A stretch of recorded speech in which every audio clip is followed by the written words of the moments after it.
We are from Equinix, and this is our context agenda, what I am quickly going to go through. We call ourselves as a CAT team. I'll just breeze through that. So we are Equinix. We are world's largest data center company, and we have a lot of IT. We are part of IT group, definitely. We are not into the software business of, like, say, Facebook or Twitter or Google, but definitely we are a data center company, and we have our own challenges in terms of IT, what we do. This is typical our Equinix software capabilities, what we work internally. Even though we are not a software company, definitely we use a lot of software in the open source, and we are a complete open source. We are believers of open source, and this, I think this slide is a little cut here, but this is our product ecosystem looks like. We have a lot of, I don't know if many of you know about Equinix. We are the cloud enablers, and we basically provide colocation and interconnection business. Our product ecosystem has all kinds of varieties where we do a lot of big data. Example is we have the world's maximum traffic network data and power data coming to our data centers, and we try to analyze that. So our data strength goes like a day, a petabyte data. So that is what our big data platform we have. We have a lot of APIs. We have a lot of cloud apps. We have web applications. We have mobile apps to serve our IT, sales, marketing channels. And to support this kind of product ecosystem, definitely we have infrastructure, and we are slowly moving towards the industry. We're just trying to catch up with the industry in the terms of containers, Mesos architecture, microservices, all these things coming in, gelling well together. And technology ecosystem, as you can see, we are completely open source, except the big logo of Oracle. We are still trying to move away from that. That's still not open source. And to support all these things, we have continuous delivery ecosystem, which we are slowly building. This is where last year, as an IT initiative, we started to build a tools team, which we call ourselves as a CAD team.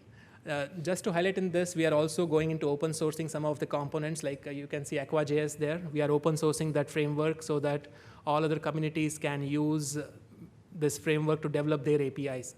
And recently, lots of interest has been shown by lots of startups and small and medium businesses, which Venkat is working on, taking that to next step. So this all, we all know this is continuously looks like. Biggest thing is people believe that we don't just do build and deployment, we also inject the quality in. That's where the culture is going. Lots of buzzwords are there, DevOps, NoOps, anything you can say. But the core point is we are responsible and accountable for injecting the quality. We started this initiative last year at Equinix, and we call ourselves as CAD. We are called internally as CAD Bees, not Cloud Bees. So this is continuous application delivery team, and we had a very clear focus area.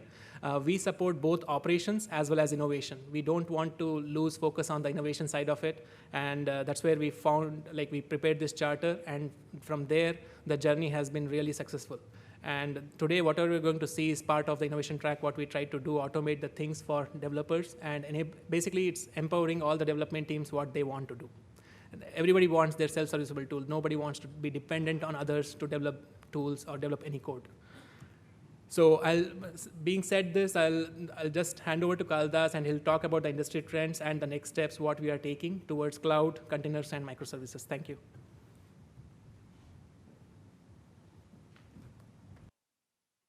Thanks, Ram. If you noticed the big three icons, whichever we put it here, most of the infrastructure side and then the continuous delivery aspect, people are moving towards. One is the cloud and containers and microservices. So whatever that application they hosted in-house, they really wanted to move towards in terms of cloud, or they wanted to, how they wanted to go to cloud is like container-based architecture they are forming it, and then the monolithic side, they are transforming to the microservices side. So in the cloud side, people are already having their in-house private cloud. It's mostly a VMware based or OpenStack based, they have the infrastructure. And then the workload, they're having a versatile workload. Maybe they were running with the Play framework or Akka or whatever it is. But still they wanted to go into that private cloud and then use those concept of distributed workloads globally, distributed the workload, and then they wanted to scale on-demand scaling, and then cloud bursting. The people will want to deploy then and there, what time they wanted to do what their applications. And the containers, it's picking up in the market, and then this is not a new word. It's already there in industry for decade, and then the recent changes are evolving so much, so people are trying to understand what exactly they wanted to do and then how they can leverage it. In a nutshell, if you look into that, how the code has been shipped to the production environment, right? Early days, we have the source code, and then they used to take that source code in the target machine. They used to compile and then get the binary and then get the things run. And the same thing for the system utilities. They used to take the C code and then they used to have it running. And nowadays, people use that YAM, RPM side of the binary files, and with the dependency management system called YAM. And the same thing, they bundled together in the OS format, and then they started using that ISO image or AMI file format so that they can seamlessly transform their AMIs in their private cloud as well as the public cloud. So now the containers came into picture where it is like a slim OS will be there with a component of your application binary, your system utilities, as well as the small mini OS. So you can ship this image wherever you want to have, maybe in your laptop, or you can move it to your cloud. You can have that same application which is running. And microservices side, earlier the development strategy is like combining all your application code into that monolithic fashion. It will be clubbed, single artifact will be there. So you can seamlessly, you can deploy that same artifact across it. But there has a lot of challenges in maintaining it. So they were moving towards a microservices architecture. So where we'll be having a small code base where to look, easily they can understand the code and they can easily develop it. So it is a loosely coupled architecture, they are forming it, and then it is so independent, and then you can scale that services, whatever they want to scale, they can scale it up. And as a microservices side, it's a polyglot, say like one business functionality can use Java or JavaScript, or anything can be used, and then you can seamlessly, you can deploy it. So with microservices and containers, it's go-to fashion. You can able to build your application really fast, and then you can able to scale that application fast. And so from here, we'll take a little more deep dive. How we did our cloud prototype in Equinix.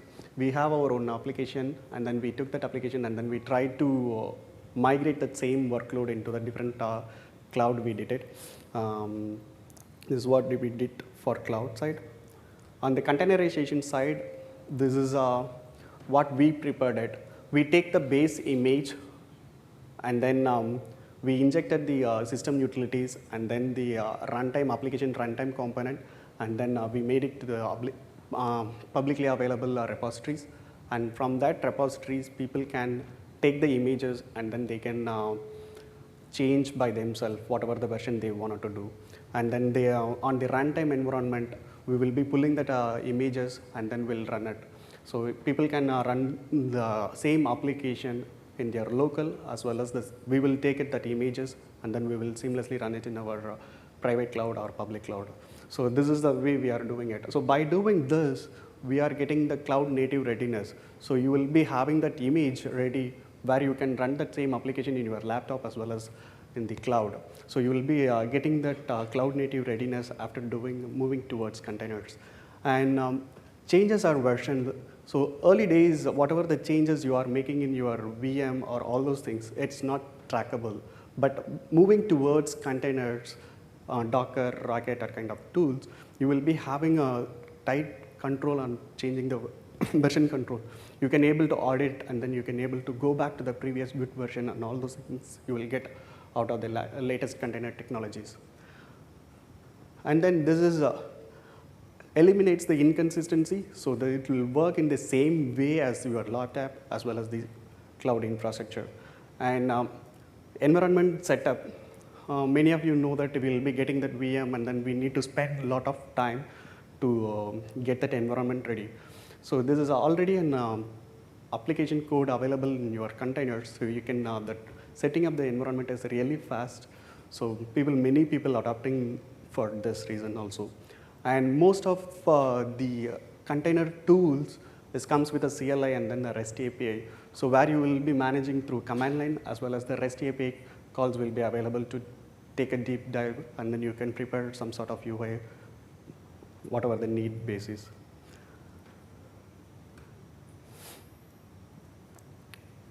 And then microservices side, we are driving it. I'll invite my teammate, Venkat, to breeze through you.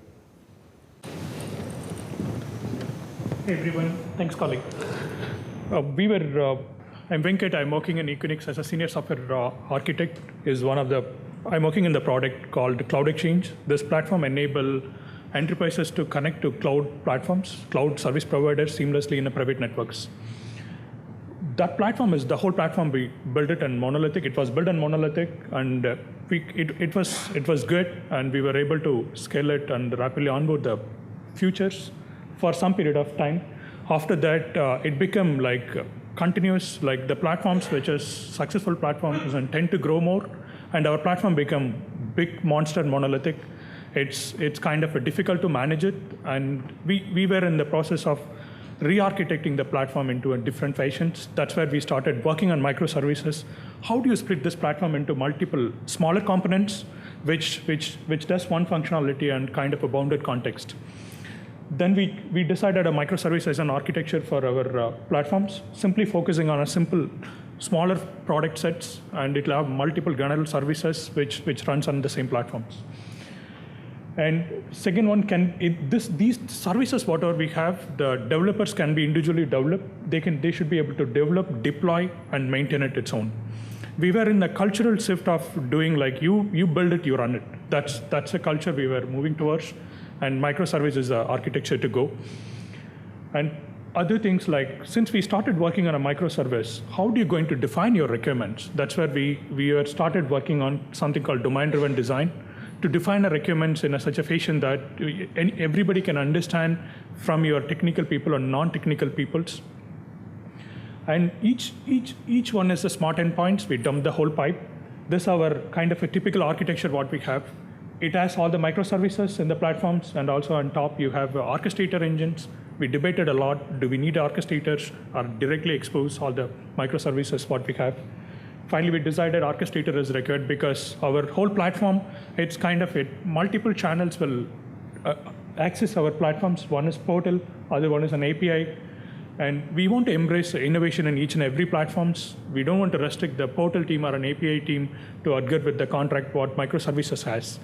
Then what we thought is, let's have an orchestrator, let's portal and API, let them decide their own contracts what they want. We orchestrate using our orchestrator frameworks. Here, orchestrator will call all the microservices, and it fulfill the contract what is required from the appropriate portal or API or rest of other channels. Yes, this was very successful. We were able to deliver our products on time, and it became a smaller granular services. But is it not a free meal though? Since it's all small services, how are you going to manage them, all of them? Like, we need a kind of a versioning. How are you going to tag it? How are you going to version it? How are you going to deploy multiple services in the same environments on a different version of the microservices? These are the different challenges we had. One is cloud-aware services. Like, how do you make this, how each and every services are cloud-native or cloud-aware applications? Or how do you make your tagging and branching strategies for all the granular services which is running in your platforms? And how do you make your continuous deployment seamless, end-to-end? And there is, each and every new microservice we onboard, it should be seamlessly, we should be able to create our CI/CD platforms. Like, it should be like self-configurable, where a developer can write their own platforms. And also, like, each and every endpoints, like, you have multiple host managements now. How are you going to manage all the hosts? Like, how do you orchestrate everything? How do you manage each and every containers running in your platforms? This is where it really helped us in doing that, which we are using a Docker and using a Jenkins to do end-to-end. This kind of hand-in-hand, it helped us, our developers, to focus only on a business logics, not the software infrastructure, which is required to deploy, develop on a software infrastructure part of it. That's where CAT team come in picture, and they helped us a lot to do this end-to-end, and we were able to onboard our futures and customers rapidly. Thanks, colleague.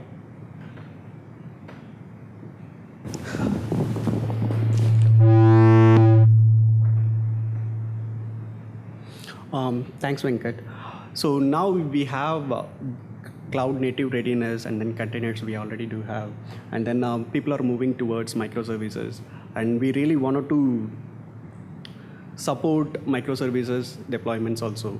Earlier, whatever we have support is monolithic application. And when we are trying to adopt microservices, we are all having challenges. And the default Jenkins flavor works very well for the single artifact concept. And you can able to have that use the Jenkins as an artifactory, and then you can use the pipeline to promote, and then you can do all those sort of things. And it has not, we are not playing around with the centralized repository to keep up with. And there is no mechanism to roll back your changes. So what does it mean is like I promoted till production, and then I want that same production copy back in my QA to test out the production functionality, whether it is behaving really good or not. So those kind of functionality, currently we are not having it. So if we have a centralized repository, I can able to pull those things in place to QA, and then I can able to do it. And then the service decommissioning. So microservices is having a multiple versions and all those things. So people really wanted to keep the microservices up and running for some time, and then they really wanted to go to the next version, higher version, and then slower they wanted to decommission it. So that we are not having at this point. So we had to be done it in a self-serviceable way rather than. And then the second line deployment. So you might have heard like a blue line and green line deployment, where you will be having that second release will be deployed in the next line, and then you test out, and then once it is, you make sure that the test sanity is passed, you can switch all your traffic to the second node and then make that node shut down. So that is not done yet so far. So we wanted to include as part of the microservices deployment so that we can have a reduce the zero downtime or close to the zero downtime deployment we can have it. And then this is the approach we are following it up. And you already know that we already do have one build job for monolithic application. And when you are migrating to microservices, we will be landing up creating a number of build jobs, number of deployment jobs for each microservices. We really don't want to have that fashion. So if 5 project is coming to picture, we will be having 50 microservices, and then 50 build job will be having it, 50 deployment job will be having it, 50 production deployment job will be having it. So to onboard that new microservices definitely will take a time, because I have to create each of the job, and then each of the things has to be set up properly. And the lifetime of the each microservices, we never knew what time people will be decommissioning it though. So we really wanted to have a simple way so that people can use by themselves. So we came up with a single pipeline, or single job for build, and single job for int, and single job for deployment. And all those jobs will take that artifacts from the centralized repository, so that we can able to do the promotion part as well as the rollback part, so that we can easily able to do it. So these are the tools we are currently using it to achieve it. Jenkins is the main player, and then we are using Nexus for our repository, and then the Docker containers for our microservices. So if you noticed the previous slide, you can run your microservices on the same machine, but the port collision will be happening. But if you have a Docker container, it has that network level isolation, and then the process level isolation has. So if you go for any microservices, go for a container-based approach. So you will be having that less port collisioning, and then only one port will be out for to use.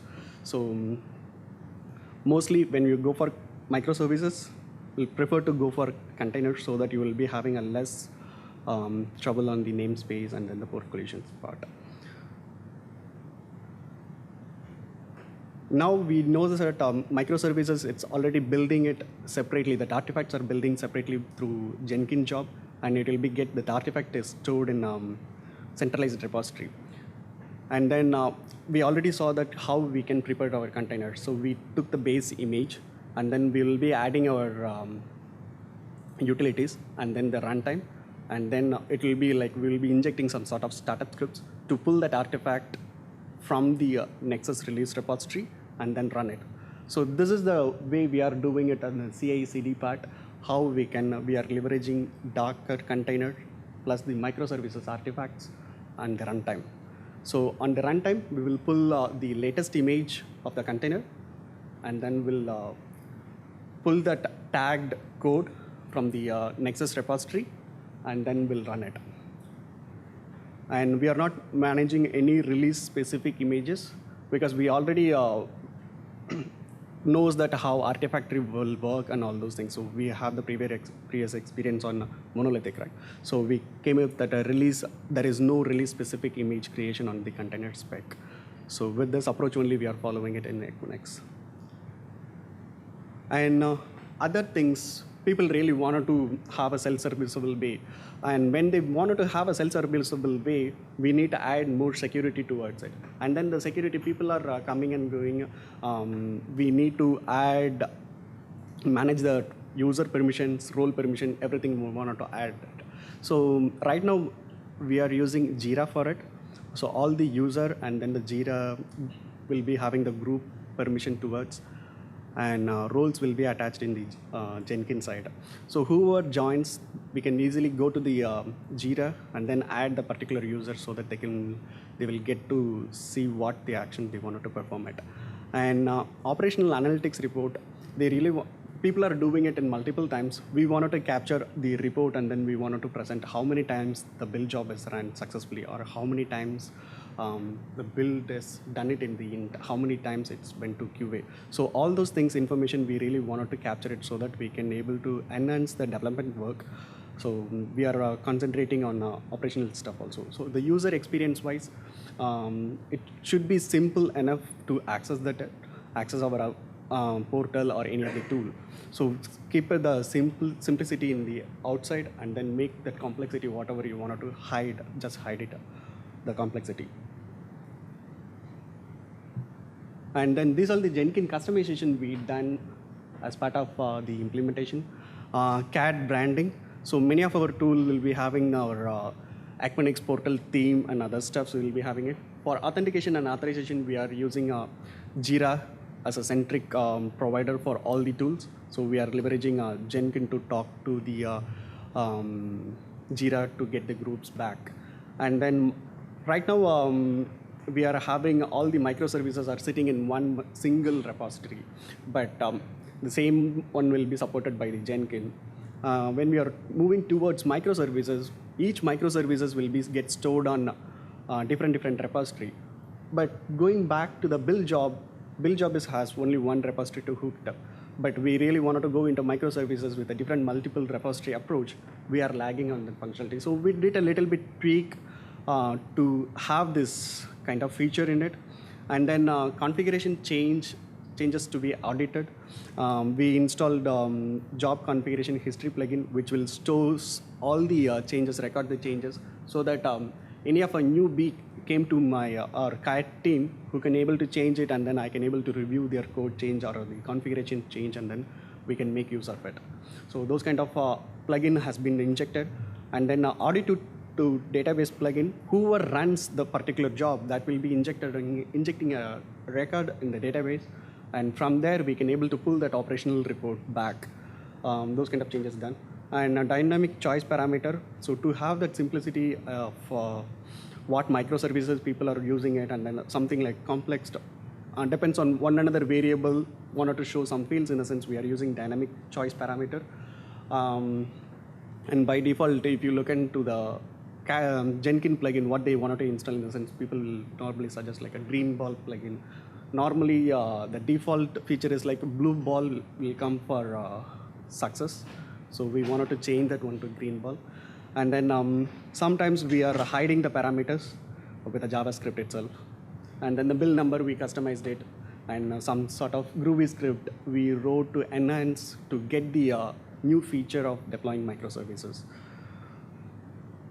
And this is where the ecosystem we have with Jenkins. So we are having two tracks. One is on the CI and CD.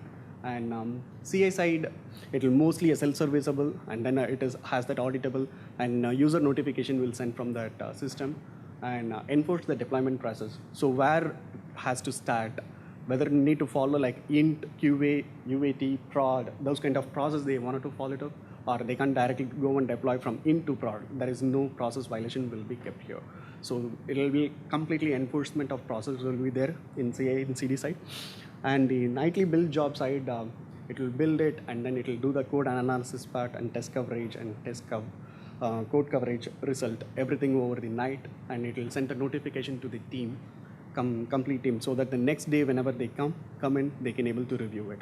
So these two part, we are completely relying on Jenkins to do that work. Okay, with this I'll go for a demo, whatever we implemented.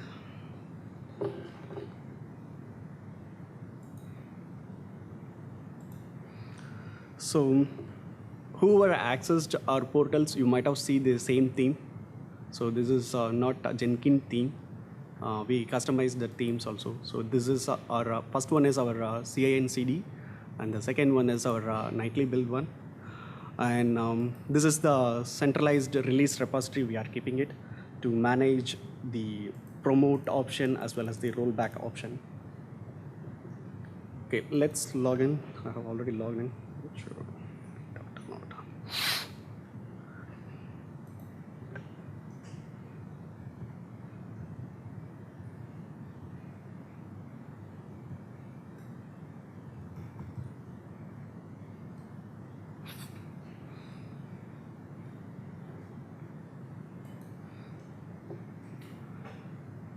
So I logged in as a developer permission user. This one is like treated as a demo user only. This is not a super user where I can able to see the configuration, or I can do any configuration changes for that. Just treat as a developer only. I'll go to the build job, and then let me run the build job with the parameters. Right now it takes the microservices name and the choice what they wanted to build it, whether they wanted to build. So all our code are sitting in GitHub, and but they can be able to choose whether they wanted to go for a branch or a tag. I'll go for a tag, and then it will pull all the tag information from Git. It's available to me. And if I go for a branch also, it will be available to me, what all the branches available to that particular repository. I'll go for a tag again.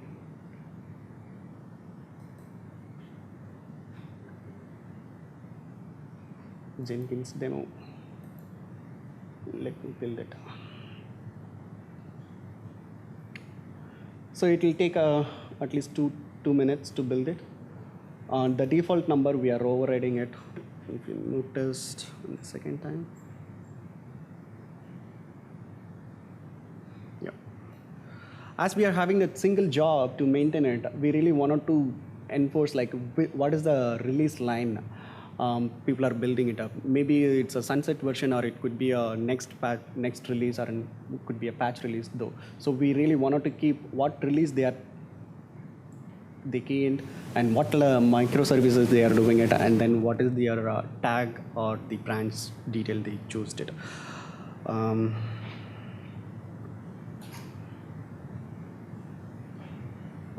seconds.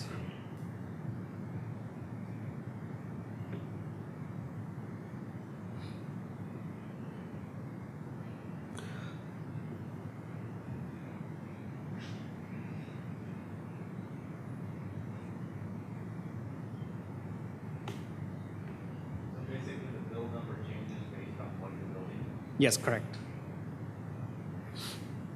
So once the build job is completed, it will push that artifact to our Nexus repository.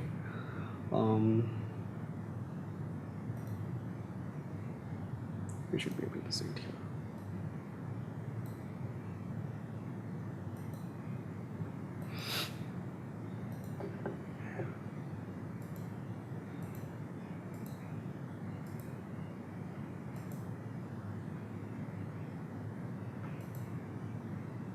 So 113 is the build which we currently did. So that is available for me for promoting to next environment. Okay, so before moving to the int job, I really wanted to show how we did that customization.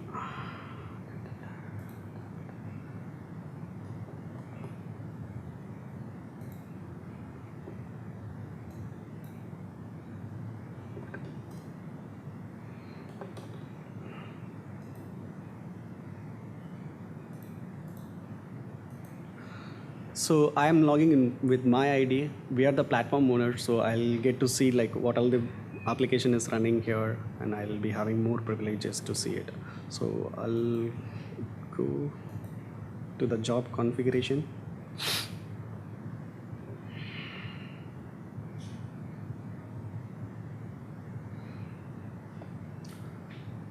So I'm keeping some informations for operational report also. So I'm just injecting which project is getting built and what is that module name. It's a microservices or it's a web layer or whatever it is. So I'm just start injecting those kind of values for the future analytics purpose. And we are having, we wrote some Groovy script. So all these values, the release name and the microservices part, and then the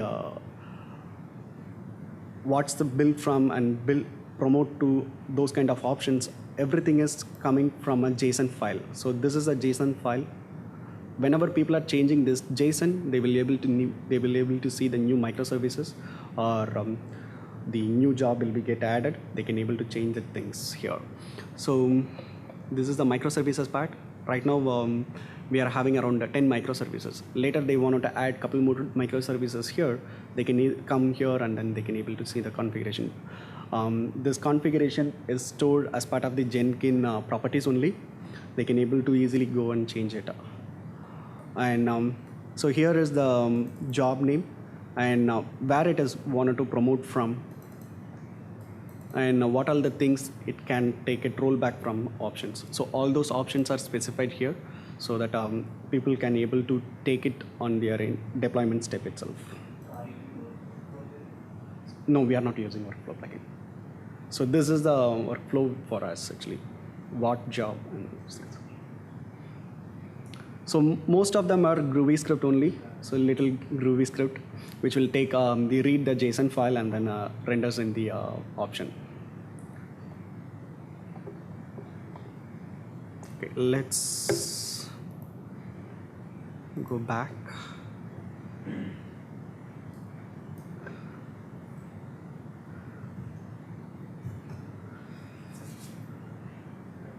So we just build that artifact, and then we build our dashboard for that application. So the release management team or the project owner, they can really come here and then they can able to see it. So right now I built it AWS hosted connect service. So you can able to see like what is built and build data and all those things. So even we are getting that information like how many days it sustained that environment, which will clearly tell that, okay, you are in UAT phase, how many times you guys did a build, or how reliable that code is to promote to the production environment. So those kind of information you can able to get out of this dashboard whenever people are promoting it. Okay, we'll go to that deploy job, and then we'll trigger the deploy option. So people can pick any of the microservices. This is all are coming from the JSON only. And then they can able to select blue line or green line. Right now I'll go with the blue line. And then whether they want to promote from or they want to roll back it, whatever that option is available on the JSON, it comes here. Right now it is available in the new tag is available in the build one. If you look into the QA one, it's not there, nothing is there for me. And it's all are making a JSON call to the Nexus repository, pulls that artifact version name and keeps it in the next label. So that's why that choice plugin we are using it. We build 113 Jenkins demo.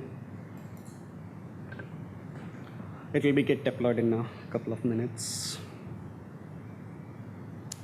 This one also automatically changed that name. and immediately you can able to see the result. So right now, before this demo, I have deployed 112 Jenkins demo.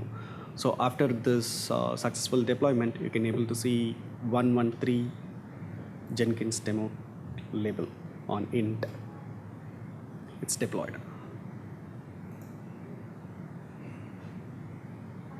Yep. So dashboard side, we are injecting all the information to the database, so that audit to database plugin. And the dashboard side, we are using Confluence for collaboration side. There is a plugin called Pocket Query, so that will directly call the database calls. So from there, we are pulling it. Pocket Query, yeah.